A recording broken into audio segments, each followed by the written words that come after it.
மேலறை தியானம் ஜூன் மாதம் 17ஆம் திகதி புதன்கிழமை 2026ஆம் ஆண்டு.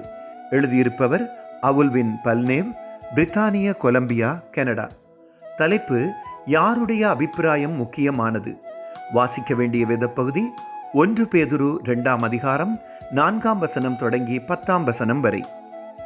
இன்றைய நாளுக்குரிய தியான வசனம் 1 பேதுரு 2ஆம் அதிகாரம் 9ஆம் வசனம். நீங்களோ தெரிந்து கொள்ளப்பட்ட சந்ததியாயும் ராஜரீகமான ஆசாரிய கூட்டமாயும் பரிசுத்த ஜாதியாயும் அவருக்கு சொந்தமான ஜனமாயும் இருக்கிறீர்கள்.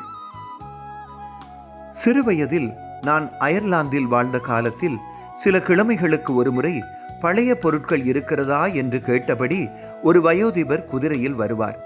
மற்றவர்கள் உபயோகிக்காத அல்லது உபயோகிக்க முடியாத பொருட்களை வாங்கிக் கொண்டு தான் கொண்டு வந்த ஏதாவது ஒன்றை கொடுப்பார்.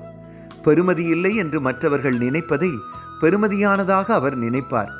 அதை போலவே இயேசுவும் மற்றவர்களால் ஒதுக்கப்பட்டவர்களை தம்மிடமாய் சேர்த்து கொண்டார். பிரதான ஆசாரியர்களும் மற்றவர்களும் இயேசு செய்ததை ஏற்றுக்கொள்ளாமல் அவர் மேல் குற்றம் சாட்டினார்கள். ஆனால் இயேசு கவலைப்படவில்லை. நாம் ரட்சிக்கப்பட்டு கடவுளுடன் ஒப்புரவாகுவதற்காக எமக்காக பலி கொடுக்கப்பட்ட இயேசுவை ஒப்புக்கொடுக்கும் அளவுக்கு கடவுள் எம்மை நேசிக்கிறார் என்பதை நாம் அறிந்திருப்பதால் மற்றவர்கள் எம்மை பற்றி என்ன எண்ணத்தை வைத்திருந்தாலும் நாம் கவலைப்பட தேவையில்லை. எம்மை மற்றவர்கள் மதிக்காவிட்டாலும் எந்நிலையிலும் எம்மை நேசிக்கும் கடவுள் நம்மை மதிப்புள்ளவர்களாகவே கருதுகிறார். நாங்கள் கடவுளால் தெரிந்து கொள்ளப்பட்டவர்களும் அவருக்கு சொந்தமான ஜனமாயும் இருப்பதை பேதுரு அறிவிக்கிறார். 1 பேதுரு 2ஆம் அதிகாரம் 9ஆம் வசனம். ஜெபம். அன்பான ஆண்டவரே, உங்களால் நாங்கள் நேசிக்கப்படுகிறோம் என்பதை நாம் மறவாதிருக்க கிருபை தாருங்கள்.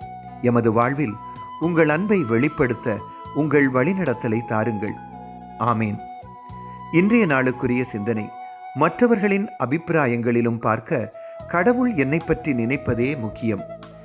கர்த்தருடைய அன்பும் இரக்கமும் அவரது பிரசன்னமும் இந்த நாளில் உங்கள் அனைவரோடும் கூட இருப்பதாக.